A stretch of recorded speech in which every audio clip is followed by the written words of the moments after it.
ইসরাফিল যখন প্রথম সিংহায় ফু দিবে, জুলজিলাতিল আরদু জিলজালাহা, জমিনটা প্রচন্ড ভাবে ঝাঁকুনি আর কাঁপুনি দেবে।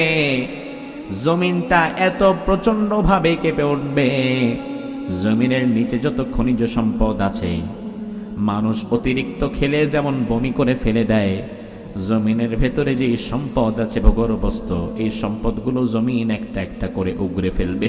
এদিক দিয়ে মাটি ফেটে হা হয়ে গেছে, নিচ থেকে দিয়ে আগুন বেরোচ্ছে, কোথাও গ্যাস বেরোচ্ছে, কোথাও তেল বেরোচ্ছে, যেখানে সোনা আছে ওখান থেকে সোনার খনি বেরোচ্ছে, সোনা বেরোচ্ছে, রূপা বেরোচ্ছে, ডায়মন্ড বেরোচ্ছে।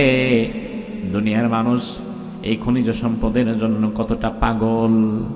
আমার আল্লাহ বলেন, ওই দিন সম্পদগুলো তার সামনে পড়ে থাকবে, ওই সম্পদের দিকে তাকাবার মতো সুযোগ তার থাকবে না। আমার ভাই, দুনিয়ার ভূমিকম্পেই তো মানুষ পাগল হয়ে যায়। আজ দেখলাম ফেসবুকে এক ব্যক্তি একটা ছবি তুলে স্ট্যাটাস দিয়েছেন। ওই ব্যক্তি লিখেছেন, আমি একটা 8 তলা বিল্ডিং এর 8ম তলায় থাকি, টপ ফ্লোরে আমি থাকি। যখন ভূমিকম্প হলো আজকে ঢাকায়, তড়িঘড়ি করে লুঙ্গি আর গামছা নিয়ে আমি নিচের দিকে দৌড় দিলাম, ইমার্জেন্সি সিঁড়ি দিয়ে নামতে গেলাম। নামার সময় দেখলাম 6 তলার সিঁড়ির মধ্যে এমন একটা আইফোন পড়ে আছে। তার মানে কোন এক আল্লাহর বান্দা যাওয়ার সময় তড়িঘড়ি করে হাত থেকে আইফোনটা যে পড়ে গেছে, দ্বিতীয়বার আইফোনটা তুলে নেওয়ার মতো ইচ্ছাও তার হয় নাই। কারণ সে বুঝতে পেরেছে, যদি বিল্ডিংটা ভেঙে পড়ে আমি তো শেষ হয়ে যাব, যেভাবে ভূমিকম্প শুরু হয়েছে। দুনিয়ার মানুষ যদি 5.2 মাত্রার একটা সামান্য ভূমিকম্পে তার সব সম্পত্তি ফালায়া পালায়া যেতে পারে আরেক দিকে, তাইলে কিয়ামতের ভূমিকম্পটা কত কঠিন হবে। ওই দিনের বাঁশি ফু দেওয়ার পরে জমিন যখন ফেটে যাবে, আপনার সামনে স্বর্ণের টুকরা পড়ে থাকলেও আপনার নেওয়ার মানসিকতা থাকবে। আল্লাহ বলবেন, মানুষেরা পাগল হয়, একবার ডানে যাবে, একবার বামে যাবে, আর বলবে, ভাই কি হলো ভাই? ও ভাই, জমিন এভাবে ফেটে গেছে কেন? ও ভাই আমার, দুনিয়ার ভূমিকম্পে বিল্ডিং ওয়ালা বাঁচার জন্য বিল্ডিং থেকে নেমে ফাঁকা জায়গায় দৌড় দেয়, কিন্তু ওই দিন আপনি দৌড়ায়া যাবেন কই? কারণ যেখানে যাবেন দেখবেন সেটাও তো কাঁপতেছে, যাবার জায়গা তো নাই। আল্লাহ রাব্বুল আলামিনের জন্য বললেন, বান্দা, ইয়া আইয়ুহান নাসু তাকু রাব্বাকুম ইন্না যালজালাতাস সাআতি শাইউন আযীম। ও দুনিয়ার মানুষ, ওই দিনকে ভয় করো, যেই দিন কিয়ামতের ভূমিকম্পটা হবে অত্যন্ত কঠিন। আমরা বললাম, আল্লাহ কত কঠিন হবে? আল্লাহ বললেন, বান্দা শুনে নাও, ইয়াউমা তারাউনাহা তাযহালু কুল্লু মুরদিআতিন আম্মা আরদাত। ওই কঠিন ভূমিকম্প হওয়ার পরে, ইসরাফিল প্রথম সিংহায় ফু দেওয়ার পরে, প্রত্যেক মা যার কোলে তার দুধের বাচ্চাটাকে আরেক দিকে ছিটকে ফেলে সে দৌড় দিবে আরেক দিকে। দুনিয়ার কোনো মা তার দুধের বাচ্চাকে এক মুহূর্তের জন্য তার নজর থেকে আলাদা রাখে না।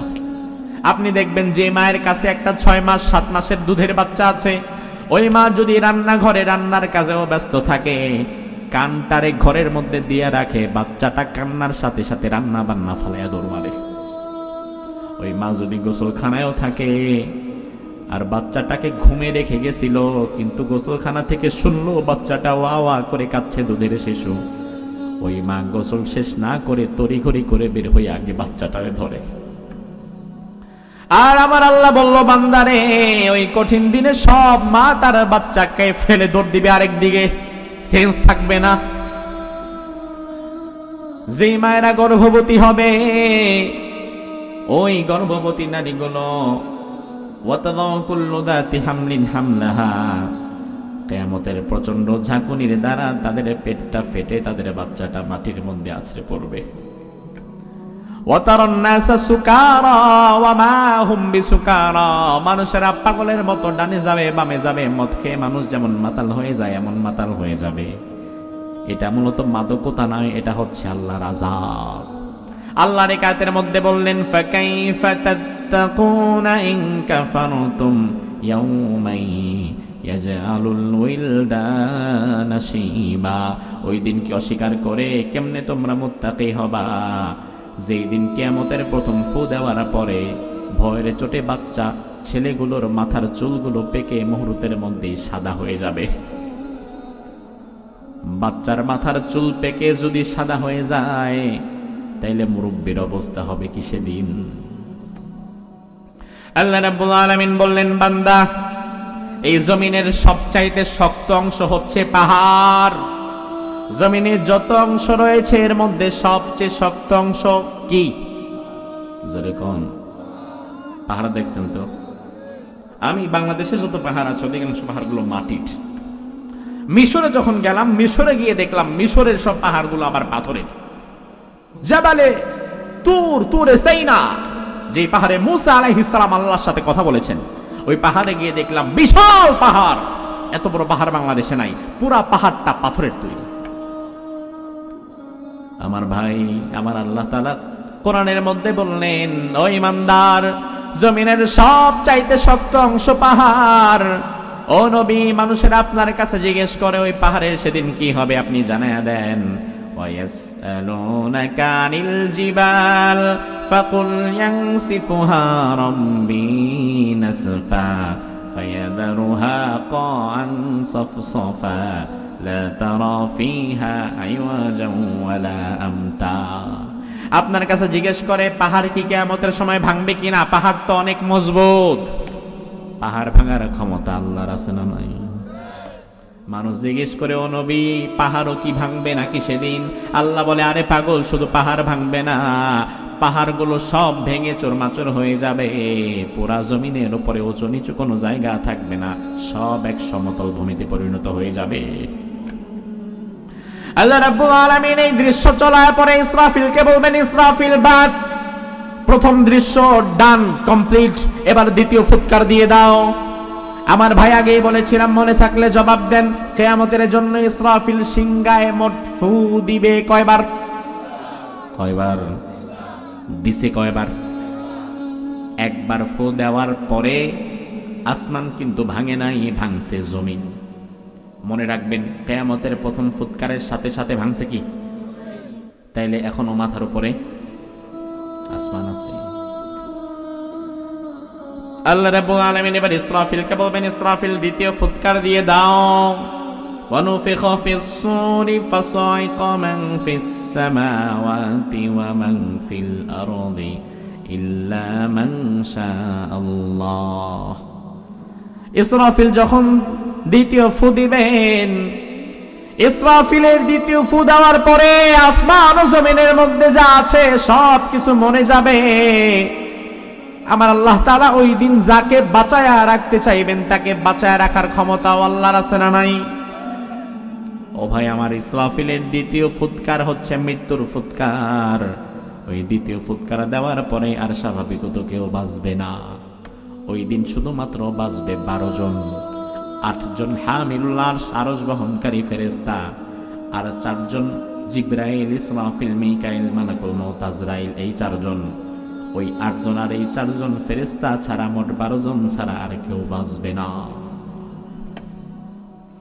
কেন বাঁচবে না ভাই? তার কারণ কি? তার কারণ হচ্ছে আমার আল্লাহ কি বললেন দেখেন, দ্বিতীয় ফু দেওয়ার পরে, প্রথম ফু দেওয়ার পরে কিন্তু জমিন ভেঙেছে। এবারে দ্বিতীয় ফু দেওয়ার পরে কি হবে সেটা কোরআন আমাদের জানিয়ে দিচ্ছে। আমার আল্লাহ বলে, বান্দা শোনো, ইদাস সামাউ ফাতারাত ওয়া ইদাল কাওয়াকিবু ইনতাসারাত ওয়া ইদাল বিহারু ফুজ্জিরাত। ইসরাফিল যখন 2 নাম্বার ফু দিয়ে দিবে, টাস করে আসমানটা ফেটে যাবে।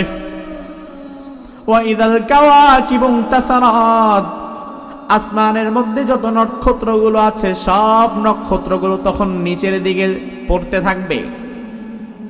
100 দানার তসবিহ হাতের মধ্যে নিয়ে কেচি দিয়ে কেটে দিলে পুঁতিগুলো টাস টাস টাস টাস করে যেমন নিচের দিকে পড়বে।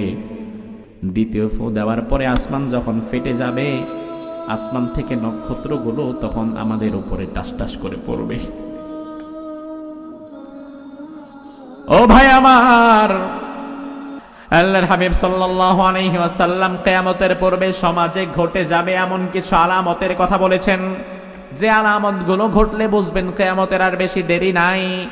কারণ জ্বর আসার আগে শরীরের মধ্যে কিছু আলামত আছে না নাই? কি আলামত? শরীর গরম হবে, মাথা ব্যথা করবে, শরীরের অনেক সময় গিরায় গিরায় ব্যথা করবে, তখন বুঝে নিবেন জ্বর মামা আসতেছে। ঠিক একইভাবে কিয়ামতের আগে সমাজে কিছু আলামত প্রকাশ পাবে, যে আলামতগুলো ঘটলে দেখবেন, যে আলামতগুলো ঘটার পরে বুঝবেন কিয়ামতের আর বেশি দেরি নাই।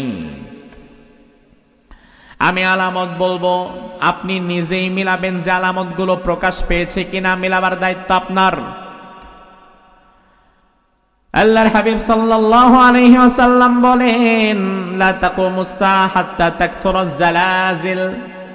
কিয়ামত ততদিন হবে না যতদিন ঘন ঘন ভূমিকম্প হবে না। তার মানে রাসূল বললেন, কিয়ামতের পূর্বে সমাজের মধ্যে, জমিনের মধ্যে ঘন ঘন ভূমিকম্প হয়ে যাবে। এখন সমাজের মধ্যে, আমাদের দেশের মধ্যে ভূমিকম্পের সংখ্যা কি দিন দিন কমছে না বাড়ছে? বাড়ছে। কিয়ামতের অন্যতম আলামত ভয়াবহ ভূমিকম্পে রূপ নিবে গোটা পৃথিবী। 5.2 একটা ছোট্ট ভূমিকম্পে আজকে বাংলাদেশের কত ক্ষয়ক্ষতি হয়ে গেছে। মানুষগুলো পাগলের মতো দৌড়াচ্ছে বিল্ডিং থেকে নেমে বাঁচার জন্য, কোনোভাবে যদি জীবন নিয়ে একটু বাঁচতে পারি। অথচ সামনে এর চেয়ে ভয়াবহ ভূমিকম্প অপেক্ষা করছে। কিভাবে বাঁচবেন যদি ঈমান না থাকে? ঈমান নিয়ে যদি ভূমিকম্পের নিচে পড়েও মরতে পারি, আফসোস নাই, ঈমান তো আছে। আর ঈমান ছাড়া 2-4 দিন বেঁচেই বা লাভ কি? ঈমান ছাড়া যে মৃত্যু, ওই মৃত্যু তো ভূমিকম্পের চেয়ে আরো বেশি জটিল ও কঠিন মৃত্যু। এই জন্য আল্লাহর হাবিব বললেন, কিয়ামতের পূর্বের সামাজিক আলামতের মধ্যে অন্যতম আলামত হচ্ছে ভূমিকম্প বেড়ে যাবে। বর্তমানে এই আলামতটা আছে না নাই? আল্লাহর হাবিব আরো বললেন, কিয়ামতের পূর্বে সমাজের মধ্যে আরেকটা আলামত প্রকাশ পাবে। সেই আলামতটা হচ্ছে ইয়াযহারু শুরবুল খামর। সমাজের মধ্যে মাদক ছড়িয়ে পড়বে, মাদক দ্রব্যে গোটা দেশ ও সমাজ সয়লাভ হয়ে যাবে। আমার ভাই, আজ থেকে 30 বছর আগে মাদক দ্রব্য যতটা না ছিল, আজকে 30 বছর পরে মাদক দ্রব্য কি এর চেয়ে কমছে না বাড়ছে? এখন মাদক দ্রব্য ইয়াবা, বাবা, গাঁজা, ফেন্সিডিল খোঁজার জন্য শহরে যাওয়া লাগে না, বরং গ্রামের অনেক চায়ের দোকানে রাত 12টার পরে মাদক বিক্রি হয়। কথা কি ঠিক কিনা? গ্রামের যুব সমাজকে ধ্বংস করে দেওয়ার জন্য গ্রামের কত মানুষ এই মাদক ব্যবসার সাথে জড়িত হয়ে গেছে। হয়তো আপনি জানেনও যে এই বেটা তো আড়ালে আড়ালে মাদক বিক্রি করে। আল্লাহর হাবিব সাল্লাল্লাহু আলাইহি ওয়াসাল্লাম বললেন, মুদমিনুল খামর ইউবাসু ইয়াউমাল কিয়ামাতি ওয়া ওয়াজহুহু মুসওয়াদ। মদখোর, মাদক দ্রব্য যারা খায়, এই লোকগুলোকে আল্লাহ তাআলা কিয়ামতের ময়দানে তাদের চেহারাটা আগুনে পোড়ায়া ঝলসায়া একদম বিকৃত ভাবে তাদেরকে দাঁড় করাবে। চেহারাটা বিকৃত হয়ে যাবে।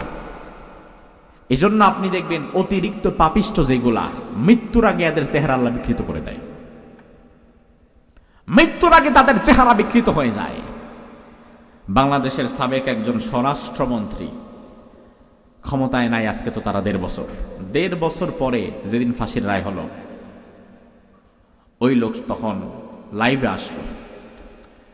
1.5 বছর স্বরাষ্ট্রমন্ত্রী কামাল সাহেবের দেখা নাই, হঠাৎ করে লাইভে যখন তার চেহারাটা দেখালো, কত মানুষ যে কত ঢোক পানি খাইছে আল্লাহ জানে। চেহারা কালো, কুচকুচে, বিদঘুটে হয়ে গেছে। দেখলে মনে হবে কেউ মনে হয় আগুন দিয়ে পোড়ায় বারবিকিউ করে দিছে, এমন একটা চেহারা নিয়ে হাজির হয়েছে। কেন ভাই? কারণ রাসূল আগেই হাদিসে বলেছেন, আয-যুলমু যুলুমাতুন ইয়াউমাল কিয়ামাহ। ও আমার বান্দারা, জুলুম যারা করবা তারা সাবধান হয়ে যাও, কারণ জুলুম কিয়ামতের ময়দানে অন্ধকার হয়ে যাবে। শুধু কিয়ামতের ময়দানে না, জুলুমটা দুনিয়াতেও তোমার জীবনটাকে অন্ধকার বানিয়ে দিবে। ঠিক না বে ঠিক? আল্লাহর হাবিব সাল্লাল্লাহু আলাইহি ওয়াসাল্লাম এর জন্য সাবধান করেছেন, পাপিষ্ঠরা সাবধান। ও জালিমেরা সাবধান, ও মক্খরেরা সাবধান। আল্লাহ রাব্বুল আলামিন কোরআনের মধ্যে বললেন, তালফাহু উজুহাহুমুন নারু ওয়া হুম ফিহা কালিহুন। আমি আল্লাহ রাব্বুল আলামিন ওই পাপিষ্ঠদের চেহারাটাকে আগুন দিয়ে জ্বালায়া পোড়ায়া কালো ঘুটঘুটে করে দেব। রব্বুল আলামিন আরেক আয়াতের মধ্যে বললেন, ওয়ালাউ তারা ইয ইয়াতাওয়াফফাল্লাযীনা কাফারুল মালাইকাতু ইয়াদরিবুনা ওয়ুজুহাহুম ওয়া আদবারহুম ওয়াযুকু আযাবাল হারিক। আল্লাহ রাব্বুল আলামিন বললেন, ও নবী, কাফের, মুশরিক, বেঈমান, মুনাফিক, জালিম যারা কিয়ামতের ময়দানে ফেরেশতারা সবার আগে তাদের মুখের মধ্যে মারবে, মুখটাকে আগে বিকৃত করে ফেলবে। আমি চিন্তা করলাম মাথা থেকে পা পর্যন্ত এত জায়গা থাকতে ফেরেশতারা সবার আগে মুখের মধ্যে কেন মারবে? অবশেষে চিন্তা ভাবনা করে দেখলাম, হ্যাঁ, মুখের মধ্যে মারাটাই তো স্বাভাবিক। তার কারণ দুনিয়াতে মানুষ যত অপরাধ করে এই অপরাধগুলোর সূচনাটাই হয় তার মুখ দিয়ে। যত অপরাধ করে মানুষ এই অপরাধগুলোর সূচনা হয় তার জবান দিয়ে। আরেকজনকে মারতে অর্ডার দিল, মুখ দিয়ে। আরেকজনের জমি আত্মসাৎ করতে অর্ডার দিল, মুখ দিয়ে। আরেকজনকে গালি দিল, কষ্ট দিল, মুখ দিয়ে। এই জন্য আল্লাহ সুবহানাহু ওয়া তাআলা এই মুখের মধ্যে ফেরেশতারা সবার আগে পেটাবে। আর দুনিয়াতেও এই পাপিষ্ঠদের চেহারা মৃত্যুর আগে বিকৃত হয়ে যাবে। এর বহু নজির আমাদের সামনে আছে না নাই? সাবধান, সাবধান, চেহারাটা বিকৃত হয়ে যাবে। আবার আপনি যদি আল্লাহর পথে জীবন কাটাতে পারেন, আপনার মৃত্যু হয়ে যাবে, সমস্যা নাই। তবে মৃত্যুর সময় আপনার চেহারার মধ্যে নূর চমকাতে থাকবে। দেখলেই মনে হবে এই লোকটার জন্য আল্লাহ উত্তম ফয়সালা করেছেন। সুবহানাল্লাহ পড়েন। সে আল্লাহ রাব্বুল আলামিন বলছেন, বান্দা, আমি আল্লাহ রাব্বুল আলামিন কিয়ামতের পূর্বে জমিনকে এত প্রচন্ড ভাবে ঝাঁকুনি দেব, কাঁপুনি দেব, ওই ঝাঁকুনি এবং কাঁপুনি থেকে তোমরা বাঁচতে পারবা না, কেউ বাঁচতে পারবা না। কিয়ামত থেকে কেউ পালিয়ে বাঁচতে পারবে না। বিশ্বনবী সাল্লাল্লাহু আলাইহি ওয়াসাল্লামকে সাহাবায়ে কেরাম বললেন, ইয়া রাসূলুল্লাহ, মাতাস-সাআহ, কিয়ামত কবে হবে? আল্লাহর হাবিব বললেন, আনা ওয়াস-সাআতু কাহাতাইন, কিয়ামতের বেশি দেরি নাই। আমি যেহেতু দুনিয়াতে চলে এসেছি, আমার পরে যেমন আর কোনো নবী নাই, আমার পরে কিয়ামত আসার মধ্যেও আর বেশি দেরি নাই। তবে হ্যাঁ, আল্লাহর হাবিব কিয়ামতের নির্দিষ্ট কোনো দিন তারিখ বলে যান নাই যে অমুক বছর অমুক মাসের অমুক তারিখ কিয়ামত। বরং রাসূল বলেছেন কিয়ামত হবে যে কোনো একটা জুমাবারে। কিয়ামত হবে কি বারে? জোরে কোন? আজকে কি বার? আর ভূমিকম্পটা হয়েছেও কিন্তু আজকেই। ভূমিকম্পটা হয়েছেও আজকে, আবার রাসূল বলে গিয়েছেন কিয়ামতটা হবেও আজকের দিনে। তার মানে ভাই, দুয়ে দিয়েও কিন্তু 4 হয়ে যাচ্ছে। বিষয়টা এমন, আজকেই কিয়ামত হবে বিষয়টা এমন না। তবে কিয়ামতের লক্ষণগুলো এত দ্রুত ঘটছে, আপনার সাবধান থাকা লাগবে। কিয়ামত কিন্তু ঘনিয়ে আসছে। আল্লাহর হাবিব সাল্লাল্লাহু আলাইহি ওয়াসাল্লাম বলেন, কিয়ামতের পূর্বে সমাজের কিছু আলামত শুনে নাও। ইয়াতি আলান নাসি জামান লা ইয়াবকা মিনাল ইসলামি ইল্লা ইসমুহু ওয়া লা ইয়াবকা মিনাল কুরআনি ইল্লা রাসমুহু মাসাজিদুহুম আমিরাতুন ওয়া হিয়া খারাবুম মিনাল হুদা উলামাউহুম শাররুম মিন তাহতি আদিমিস সামাই মিন ইনদিহিম তাখরুজুল ফিতনাতু ওয়া ফীহিম তাউদ। বিশ্বনবী বলেন, কিয়ামতের পূর্বে সমাজের মধ্যে এমন একটা অবস্থা হয়ে যাবে, লা ইয়াবকা মিনাল ইসলামি ইল্লা ইসমুহু, সমাজের মধ্যে মুসলমান সংখ্যায় থাকবে অনেক, কিন্তু সমাজের কোথাও কোনো জায়গায় ইসলাম থাকবে না। নামের মুসলমান থাকবে, তবে ইসলাম থাকবে না। আমার ভাই, রাসূলের হাদিসটাকে সামনে রেখে জবাবটা আপনার কাছে আশা করছি। বিশ্বনবী যে বললেন কিয়ামতের পূর্বে সমাজে মুসলমান সংখ্যায় হবে অনেক, তবে ইসলাম থাকবে না, এ হাদিসের বাস্তবতা বর্তমানে আছে না নাই? আছে না নাই? আপনি বলবেন, হুজুর ইসলাম নাই মানে ইসলাম না থাকলে কি আজকে মাহফিল করি নাকি? ইসলাম না থাকে মসজিদ বানাইলাম নাকি, নামাজ পড়ি নাকি? আমার ভাই, আমরা মনে করি শুধু মাহফিলে আসার নাম ইসলাম, বছরে একটা মাহফিল করার নাম ইসলাম। আমরা মনে করি শুধু একটা মসজিদ বানালে এটার নামই বোধহয় ইসলাম। না, আমার আল্লাহ বলে, ও বান্দা, আল-ইয়াউমা আকমালতু লাকুম দীনাকুম ওয়া আতমামতু আলাইকুম নি'মাতি ওয়া রাদিতু লাকুমুল ইসলাম দীনা। আমি আল্লাহ তাআলা তোমাদের ইসলাম, তোমাদের দ্বীন, তোমাদের জীবন ব্যবস্থাকে পরিপূর্ণ করে দিয়েছি। এটা শুধু মাহফিলে আসা বা মসজিদে গিয়ে নামাজের নাম ইসলাম নয়, বরং ইসলাম এমন নির্দিষ্ট কিছু বিধিবিধানের নাম, যে বিধিমালাগুলো আপনার সারা জীবনে বাস্তবায়ন করা লাগবে। এজন্য আপনি যখন কালিমা পড়ে ইসলামে প্রবেশ করেছেন, তখন আপনি আর আপনার নিজের মন মতো, ইদা জুলজিলাতিল আরদু জিলজালাহা ওয়া আখরাজাতিল আরদু আথকালাহা ওয়া ক্বালাল ইনসানু মা লাহা ইয়াউমাইযিন তুহাদ্দিসু আখবারাহা। ইসরাফিল যখন প্রথম সিংহায় ফু দিবে, জুলজিলাতিল আরদু জিলজালাহা, জমিনটা প্রচন্ড ভাবে ঝাঁকুনি আর কাঁপুনি দেবে। জমিনটা এত প্রচন্ড ভাবে কেঁপে উঠবে, জমিনের নিচে যত খনিজ সম্পদ আছে, মানুষ অতিরিক্ত খেলে যেমন বমি করে ফেলে দেয়, জমিনের ভেতরে যে সম্পদ আছে ভূগর্ভস্থ, এই সম্পদগুলো জমিন একটা একটা করে উগরে ফেলবে। আপনি দেখবেন হঠাৎ করে পরানপুরের জমিন এদিক দিয়ে ফেটে গেছে, এদিক দিয়ে মাটি ফেটে হা হয়ে গেছে, নিচ থেকে দিয়ে আগুন বেরোচ্ছে, কোথাও গ্যাস বেরোচ্ছে, কোথাও তেল বেরোচ্ছে, যেখানে সোনা আছে ওখান থেকে সোনার খনি বেরোচ্ছে, সোনা বেরোচ্ছে, রূপা বেরোচ্ছে, ডায়মন্ড বেরোচ্ছে। দুনিয়ার মানুষ এই খনিজ সম্পদের জন্য কতটা পাগল! আমার আল্লাহ বলেন, ওই দিন সম্পদগুলো তার সামনে পড়ে থাকবে, ওই সম্পদের দিকে তাকাবার মতো সুযোগও তার থাকবে না। আমার ভাই, দুনিয়ার ভূমিকম্পেই তো মানুষ পাগল হয়ে যায়। আজ দেখলাম ফেসবুকে এক ব্যক্তি একটা ছবি তুলে স্ট্যাটাস দিয়েছেন। ওই ব্যক্তি লিখেছেন, আমি একটা 8 তলা বিল্ডিং এর 8ম তলায় থাকি, টপ ফ্লোরে আমি থাকি। যখন ভূমিকম্প হলো আজকে ঢাকায়, তড়ি ঘড়ি করে লুঙ্গি আর গামছা নিয়ে আমি নিচের দিকে দৌড় দিলাম, ইমার্জেন্সি সিঁড়ি দিয়ে নামতে গেলাম। নামার সময় দেখলাম 6 তলার সিঁড়ির মধ্যে এমন একটা আইফোন পড়ে আছে।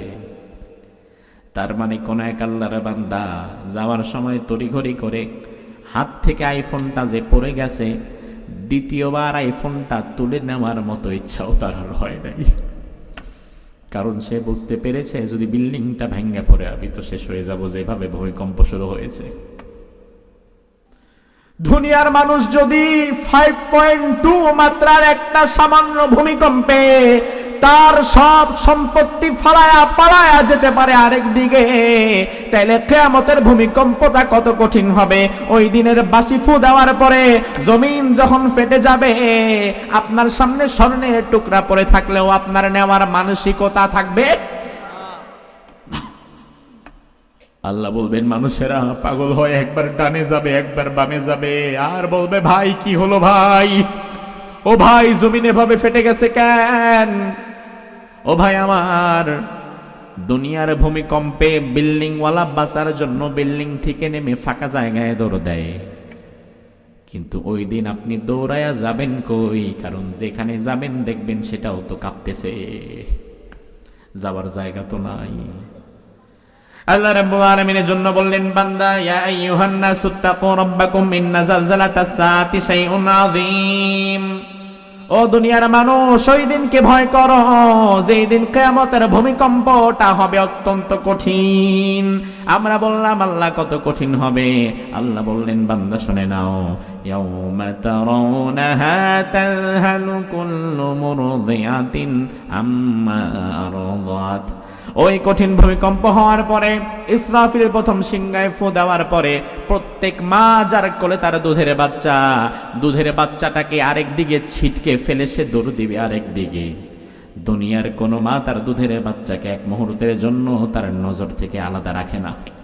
আপনি দেখবেন যে মায়ের কাছে একটা 6 মাস 7 মাসের দুধের বাচ্চা আছে, ওই মা যদি রান্নাঘরে রান্নার কাজেও ব্যস্ত থাকে, কানটারে ঘরের মধ্যে দিয়ে রাখে, বাচ্চাটা কান্নার সাথে সাথে রান্না বান্না ফালাইয়া দৌড় মারে।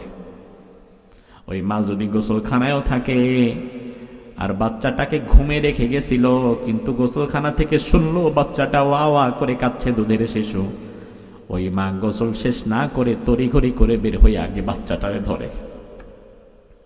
আর আমার আল্লাহ বলল, বান্দারে ওই কঠিন দিনে সব মা তার বাচ্চাকে ফেলে দৌড় দিবে আরেক দিকে, সেন্স থাকবে না। যে মায়েরা গর্ভবতী হবে, ওই গর্ভবতী নারীগুলো ওয়াতাদাউ কুল্লু যাতি হামলিন হামলাহা, কিয়ামতের প্রচন্ড ঝাঁকুনির দ্বারা তাদের পেটটা ফেটে তাদের বাচ্চাটা মাটির মধ্যে আছড়ে পড়বে। ওয়াতারান নাসা সুকারা ওয়া মা হুম বিসুকারা, মানুষেরা পাগলের মতো ডানে যাবে বামে যাবে, মদ খেয়ে মানুষ যেমন মাতাল হয়ে যায় এমন মাতাল হয়ে যাবে। এটা মূলত মাদকতা নয়, এটা হচ্ছে আল্লাহর আযাব। আল্লাহর আয়াতের মধ্যে বললেন, ফাকাইফা তাত্তাকুনা ইন কাফারতুম ইয়াউমাই ইয়াজআলুল উইলদানা শিবা, ওই দিন কি অস্বীকার করে কেমনে তোমরা মুত্তাকি হবা, যেই দিন কিয়ামতের প্রথম ফু দেওয়ার পরে ভয়ের চোটে বাচ্চা ছেলেগুলোর মাথার চুলগুলো পেকে মুহূর্তের মধ্যেই সাদা হয়ে যাবে। বাচ্চার মাথার চুল পেকে যদি সাদা হয়ে যায়, তাইলে মুরব্বীর অবস্থা হবে কি সেদিন।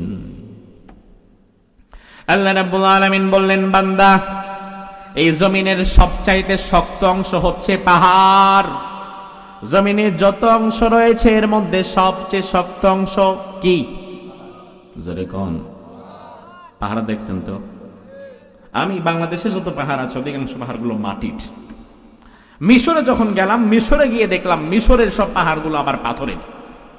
জাবালে তুরে সাইনা, যে পাহাড়ে মুসা আলাইহিস সালাম আল্লাহর সাথে কথা বলেছেন, ওই পাহাড়ে গিয়ে দেখলাম বিশাল পাহাড়। এত বড় পাহাড় বাংলাদেশে নাই, পুরা পাহাড়টা পাথরের তৈরি। আমার ভাই, আমার আল্লাহ তাআলা কোরআনের মধ্যে বললেন, ও ঈমানদার, জমিনের সবচাইতে শক্ত অংশ পাহাড়। ও নবী, মানুষেরা আপনার কাছে জিজ্ঞেস করে ওই পাহাড়ের সেদিন কি হবে, আপনি জানায়া দেন। ওয়ায়াসআলুনাকা আনিল জিবাল ফাকুল ইয়ানসিফুহা রাব্বি নাসফা ফায়াযারুহা ক্বাআন সাফসাফা লা তারা ফিহা আইওয়াজান ওয়ালা আমতা। আপনার কাছে জিজ্ঞেস করে পাহাড় কি কিয়ামতের সময় ভাঙবে কিনা? পাহাড় তো অনেক মজবুত। পাহাড় ভাঙার ক্ষমতা আল্লাহর আছে না নাই? মানুষ জিজ্ঞেস করে, ও নবী, পাহাড়ও কি ভাঙবে নাকি সেদিন? আল্লাহ বলে, আরে পাগল, শুধু পাহাড় ভাঙবে না, পাহাড়গুলো সব ভেঙে চোরমাচর হয়ে যাবে। পুরা জমিনের উপরে উঁচু নিচু কোনো জায়গা থাকবে না, সব এক সমতল ভূমিতে পরিণত হয়ে যাবে। আল্লাহ রাব্বুল আলামিন এই দৃশ্য চলার পরে ইসরাফিলকে বলবেন, ইসরাফিল বাস। প্রথম দৃশ্য ডান, কমপ্লিট, এবার দ্বিতীয় ফুৎকার দিয়ে দাও। আমার ভাই আগেই বলেছিলাম, মনে থাকলে জবাব দেন। কিয়ামতের জন্য ইসরাফিল সিংগায় মোট ফু দিবে কয়বার? কয়বার দিছে? কয়বার? একবার ফু দেওয়ার পরে আসমান কিন্তু ভাঙে নাই, ভাঙছে জমিন। মনে রাখবেন, কিয়ামতের প্রথম ফুৎকারের সাথে সাথে ভাঙছে কি? তাইলে এখনো মাথার উপরে আসমান আছে। আল্লাহ রাব্বুল আলামিন এবার ইসরাফিলকে বলবেন, ইসরাফিল দ্বিতীয় ফুৎকার দিয়ে দাও। ওয়ানুফিখা ফিস সূরি ফাসাইকা মান ফিস সামাওয়াতি ওয়া মান ফিল আরদি ইল্লা মান শাআল্লাহ। ইসরাফিল যখন দ্বিতীয় ফু দিবেন, ইসরাফিলের দ্বিতীয় ফু দেওয়ার পরে আসমান ও জমিনের মধ্যে যা আছে সব কিছু মরে যাবে। আমার আল্লাহ তাআলা ওই দিন যাকে বাঁচায়া রাখতে চাইবেন তাকে বাঁচায়া রাখার ক্ষমতা আল্লাহর আছে না নাই? ও ভাই আমার, ইসরাফিলের দ্বিতীয় ফুৎকার হচ্ছে মৃত্যুর ফুৎকার। ওই দ্বিতীয় ফুৎকার দেওয়ার পরে আর স্বাভাবিকত কেউ বাঁচবে না। ওই দিন শুধুমাত্র বাঁচবে 12 জন। 8 জন হামিলুল আরশ, আরশ বহনকারী ফেরেশতা, আর 4 জন জিবরাইল, ইসরাফিল, মিকাইল, মালাকুল মউত, আজরাইল, এই 4 জন। ওই 8 জন আর এই 4 জন ফেরেশতা ছাড়া মোট 12 জন ছাড়া আর কেউ বাঁচবে না। কেন বাঁচবে না ভাই? তার কারণ কি? তার কারণ হচ্ছে আমার আল্লাহ কি বললেন দেখেন, দ্বিতীয় ফু দেওয়ার পরে, প্রথম ফু দেওয়ার পরে কিন্তু জমিন ভেঙেছে, এবারে দ্বিতীয় ফু দেওয়ার পরে কি হবে সেটা কোরআন আমাদের জানিয়ে দিচ্ছে। আমার আল্লাহ বলে, বান্দা শোনো, ইদাস সামাউ ফাতারাত ওয়া ইদাল কাওয়াকিবু তাসারাত ওয়া ইদাল বিহারু ফুজ্জিরাত। ইসরাফিল যখন 2 নাম্বার ফু দিয়ে দিবে, টাস করে আসমানটা ফেটে যাবে।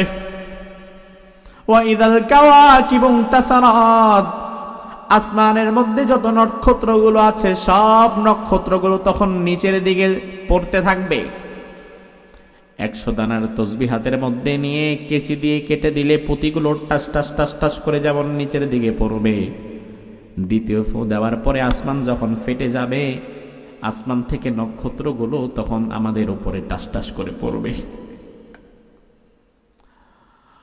ও ভাই আমার, তার জন্য, আমাদের মৃত্যুর জন্য আসমানের সব নক্ষত্র আমাদের মাথায় পড়া দরকার নাই, শুধুমাত্র সূর্য নামক নক্ষত্রটাই যদি পড়ে, ওইটা রাখার জায়গায় তো পৃথিবীতে নাই।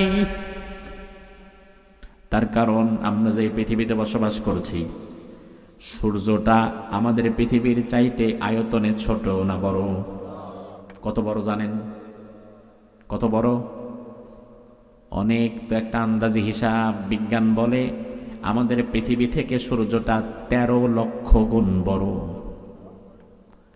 1 গুণ 2 গুণ 13 গুণ, 1300 গুণ, 13,000 গুণ, 13 লক্ষ গুণ। তাহলে কোথায় 13 লক্ষ গুণ ছোট পৃথিবী আর 13 লক্ষ গুণ বড় সূর্য? 13 লক্ষ গুণ বড় একটা জিনিস 13 লক্ষ গুণ ছোট একটা জিনিসের উপরে পড়ছে। এর উপরে সূর্যের মধ্যে আগুনের তাপ আছে না নাই? দুনিয়ার কোনো তাপের সাথে সূর্যের তাপের তুলনাও হয় না। আমার ভাই লক্ষ্য করেন, বিজ্ঞান বলে সূর্যের মাঝে তাপ আছে 1,40,00,000 ডিগ্রি সেলসিয়াস তাপমাত্রা।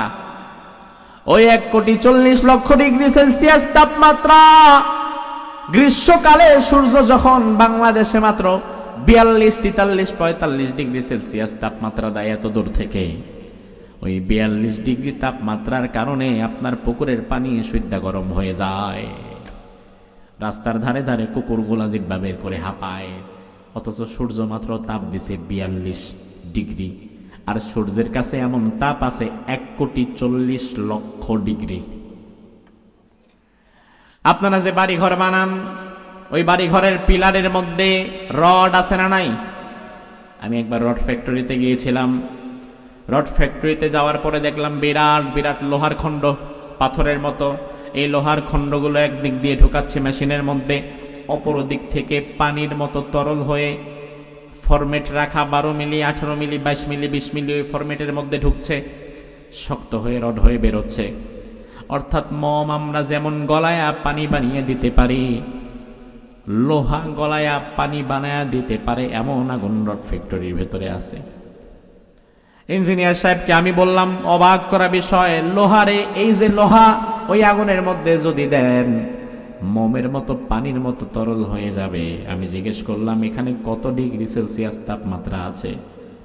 ইঞ্জিনিয়ার সাহেব আমাকে বলল, হুজুর এখানে 1350 ডিগ্রি সেলসিয়াস তাপমাত্রা আছে। মাত্র 1350 ডিগ্রি সেলসিয়াস, 1350 ডিগ্রি সেলসিয়াস তাপমাত্রায় লোহা পানি হয়ে যায়। আর সূর্যের মধ্যে তাপমাত্রা 1,40,00,000 ডিগ্রি সেলসিয়াস। তাইলে ওই আগুনটা যখন আমাদের ওপরে পড়বে, আমাদের অবস্থা কি হবে? বিভৎসভাবে আমাদেরকে দুনিয়া থেকে বিদায় হয়ে যাওয়া লাগবে, কেউ বাঁচবে না। আমার আল্লাহ রাব্বুল আলামিন বললেন, ওই কঠিন দিনে আমি আল্লাহ সুবহানাহু ওয়া তাআলা আসমান এবং জমিনকে গুটিয়ে নেব। ইয়াউমা তাতাউইস সামাআ কাতাইয়িস সিজিল্লি লিল কুতুব কামা বাদানা আওয়ালা খালকিন নুঈদু তোমরা যখন বই পড়ো, কোরআন পড়ো, 1 পৃষ্ঠা 2 পৃষ্ঠা 3 পৃষ্ঠা এই যে পড়ছো আর পৃষ্ঠা উল্টাচ্ছ, পড়া যখন শেষ হয়ে যায় আবার যখন তোমরা কোরআনটাকে ওই কিতাবটাকে এভাবে মুঠোর মধ্যে ভাঁজ করে রেখে দাও, আমি আল্লাহ তাআলা আসমানটাকে এভাবে মুঠোর মধ্যে ভাঁজ করে নিয়ে নেব। আমার আল্লাহ আয়াতের মধ্যে বললেন ওয়ামা কদারুল্লাহ হাক্কা কদরিহি ওয়াল আরদু জামিআন কবদতুহু ইয়াওমাল কিয়ামাতি ওয়াস সামাওয়াতু মাতউইয়াতুম বিয়ামিনিহি সুবহানাহু ওয়া তাআলা আম্মা ইউশরিকুন। দুনিয়ার মানুষ আমি আল্লাহর ক্ষমতা জানে না, দুনিয়ার মানুষ আমি আল্লাহর ক্ষমতা বোঝে না। দুনিয়ার মানুষ ভূমিকম্প ভয় পায়। আজ মাত্র 5.2 মাত্রার ভূমিকম্পের ভয়ে বিল্ডিং ছেড়ে দৌড়ে ঘুম থেকে উঠে তড়িঘড়ি করে রাস্তায় নেমে গেছে, কাপড় চোপড়ের দিকেও তাকায় নাই। অথচ এই মানুষটা ভূমিকম্পের মালিক আল্লাহরে ভয় পায় না। ভূমিকম্পের মালিক আল্লাহরে যদি ভয় পাইতো তাইলে 10টা 37 মিনিটের ভূমিকম্পে রাস্তায় না নেমে ফজরের আজান দেওয়ার পরে রাস্তায় নেমে মসজিদে ঢুকে যেত। কিন্তু আমরা ভূমিকম্পরে ভয় পাই, ভূমিকম্পের মালিক আল্লাহরে ভয় পাই না। অথচ আমার আল্লাহর দরবারে, আমার আল্লাহর হাতে এর চাইতে ভয়াবহ ভূমিকম্প দেওয়ার মতো ক্ষমতা আল্লাহর আছে না নাই? আমার আল্লাহ বলে দুনিয়ার মানুষ ওমা কদারুল্লাহ হাক্কা কদরিহি, আমি আল্লাহরে তারা আমার গুরুত্ব বুঝে না। দুনিয়ার মানুষ আমি আল্লাহর কদর করতে পারলো না। ওয়াল আরদু জামিআন কবদতুহু ইয়াওমাল কিয়ামাহ, গোটা জমিন আমি আল্লাহ আমার কবজার মধ্যে নিয়ে নেব। ওয়াস সামাওয়াতু মাতউইয়াতুম বিয়ামিনি, আসমানগুলো ভাঁজ করে আমি আমার ডান হাতে নিয়ে নেব। জমিনও আল্লাহর কবজায় থাকবে, আসমানও আল্লাহর কবজায় থাকবে। আমরা সেদিন কই যাব? আমাদের কোনো অস্তিত্বই সেদিন থাকবে না। এভাবে 2টা ফু দেওয়ার পরে এবার আল্লাহ রাব্বুল আলামিন মালাকুল মউতকে বলবেন, মালাকুল মউত আর কারা কারা বাকি আছে? মালাকুল মউত বলবে আল্লাহ আরশ বহনকারী 8 জন আর আমরা 4 জন। আল্লাহ বলবেন যাও, আরশ আর দরকার নাই, আরশ বহনকারী 8 জনের জান কবজ করে নাও। আরশ বহনকারী 8 জনের জান কবজ করে নেওয়া হবে। আল্লাহ বলবে মালাকুল মউত তোমার বাকি 3 জন যেই সাথী ইসরাফিল, মিকাইল, জিবরাইল তাদের জানও কবজ করে নাও। মালাকুল মউত তাদের জানও কবজ করে নেবে। এবার আল্লাহ বলবে মালাকুল মউত তুমিও মরে যাও, তোমার নিজের জানটাও তুমি কবজ করে নাও। মালাকুল মউত এবার নিজের জান কবজ করার সময় এত যন্ত্রণা পাবে, যন্ত্রণায় কাতরাবে। আল্লাহরে বলবে আল্লাহ জান কবজ করার মধ্যে এত কষ্ট, এটা যদি আগে জানতাম কোনোদিন এই দায়িত্ব নিতাম না। আমার ভাই তাফসিরে জালালাইন প্রণেতা বলেন বাইনান নাফখাতাইনি আর 52 সানা, 2 ফুর মাঝে 40 বছরের একটা গ্যাপ থাকবে। এই 40 বছর আকাশেও কেউ নাই, জমিনেও কেউ নাই, কোথাও কেউ নাই, কোনো মানুষ নাই, জিন নাই, ফেরেশতা নাই, কেউ নাই, শুধু একজন বাকি আছেন, তিনি কে? আমার আল্লাহ বললেন কুল্লু মান আলাইহা ফান ওয়া ইয়াবকা ওয়াজহু রাব্বিকা যুল জালালি ওয়াল ইকরাম ফাবিআইয়ি আলাই রাব্বিকুমা তুকাযযিবান। দুনিয়াতে যা কিছু দেখছো বা দেখছো না সব শেষ হয়ে যাবে, ফানা ফানা হয়ে যাবে, কিছুই থাকবে না, শুধু একজন বাকি থাকবেন, তিনি কে? এই জন্য গোলামিটা দলের করা দরকার নাই, গোলামিটা নেতার করা দরকার নাই। কারণ দল আজকে আছে কালকে নাই, নেতা আজকে আছে কালকে নাই। গোলামি করবেন আল্লাহর, কারণ আল্লাহ তাআলার কোনো লয় ক্ষয় নাই, গোলামিটা তার করেন। এভাবে 40 বছর পরে আল্লাহ রাব্বুল আলামিন আবার রূহ দিয়ে দিবেন ইসরাফিলকে। ইসরাফিলকে আবার দাঁড় করায় আল্লাহ বলবেন ইসরাফিল তুমি তোমার 3 নাম্বার ফোঁটা দিয়ে খেলা শেষ করে দাও। ইসরাফিল এবার দাঁড়িয়ে 3য়বার আরেকটা ফু দিবে। আমার আল্লাহ বলেন সুম্মা নুফিখা ফীহি উখরা ফাইযা হুম কিয়ামুন ইয়ানদুরুন। 3য় ফু দেওয়ার পরে পৃথিবীর সব মানুষগুলো আবার জীবিত হয়ে কিয়ামতের ময়দানে হাসরের মাঠের মধ্যে দাঁড়িয়ে যাবে। আমার ভাই, আজকে যেই ভূমিকম্পটা হলো, এই ভূমিকম্পে যেই 10 জন মারা গেল, এদের মধ্যে আমরা থাকতে পারতাম না? পারতাম কিনা? অবস্থাটা কি হতো দেখেন। আজকের ভূমিকম্পে যদি আপনার মৃত্যু হতো, ওই মুহূর্তে আপনি আল্লাহর দরবারে কিভাবে দাঁড়াতেন? রাসূল বলেছেন, তাহইয়াউনা কামা তামুতুন ওয়া তামুতুনা কামা তুহশারুন। দুনিয়াতে জীবন চালাবা যেভাবে, মৃত্যু হবে সেভাবে, আবার মৃত্যু হবে যেভাবে, আল্লাহর সামনে দাঁড়িয়ে যাবা সেভাবে। আপনার মৃত্যু যদি হালাল কোনো পথে হয়, আপনার মৃত্যু যদি আল্লাহর পথে হয়, আপনার মৃত্যু যদি ভালো কাজ করার মধ্য দিয়ে হয়ে যায়, আলহামদুলিল্লাহ, কোনো আফসোস নাই, আল্লাহর দরবার এভাবে আমি দাঁড়িয়ে যাব। আর আপনার মৃত্যু যদি হয় কোনো খারাপ কাজের মধ্য দিয়ে, আল্লাহর দরবারে ওইভাবেই তো দাঁড়াতে হবে। আজ ভূমিকম্পের মধ্য দিয়ে যদি আপনার মৃত্যু হতো, হয়তো বা বেনামাজির কাতারে মৃত্যু হয়ে যেতে পারত। কারণ আজকেও ফজরের নামাজ পড়ে নাই, ঘুমাইছে সকাল 10টা-11টা পর্যন্ত, এমন আল্লাহর বান্দা আছে না নাই? যদি ভূমিকম্পে বিল্ডিং ভেঙে আপনার মাথায় পড়তো, বেনামাজি অবস্থায় আপনাকে দাঁড়িয়ে যেতে হতো।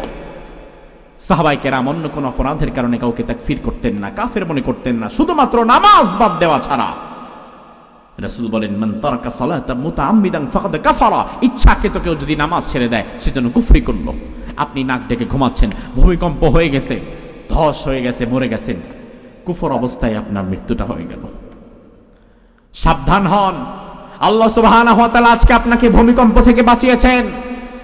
আপনি যদি এখনো সুস্থ থাকেন, ভালো থাকেন, তাহলে অন্তর থেকে একবার বলেন আলহামদুলিল্লাহ। আরো জোরে বলেন। আল্লাহ সুবহানাহু ওয়া তাআলার কাছে মাফ চান, ইস্তিগফার করেন, আল্লাহর পথে সাদকা করেন। কারণ বিশ্বনবী দোয়া করতেন, আল্লাহুম্মা ইন্নী আউযু বিকা মিন মাউতিল ফুজাআহ। হঠাৎ মৃত্যু থেকে তুমি আমাকে হেফাজত করো আল্লাহ। কারণ হঠাৎ মৃত্যু যাদের হয়, তারা তওবা করার সময়টাও পায় না। আল্লাহ সুবহানাহু ওয়া তাআলা ভূমিকম্পের মতো গজব থেকে আমাদেরকে হেফাজত করুক। আমরা বলি আমিন। হাদা মা ইনদি ওয়াল ইলমু ইনদাল্লাহ আলাইহি তাওয়াক্কালতু ওয়া ইলাইহি উনীব। আমরা ইনশাআল্লাহ মুনাজাত করে একসঙ্গে বাড়ি ফিরে যাব ইনশাআল্লাহ।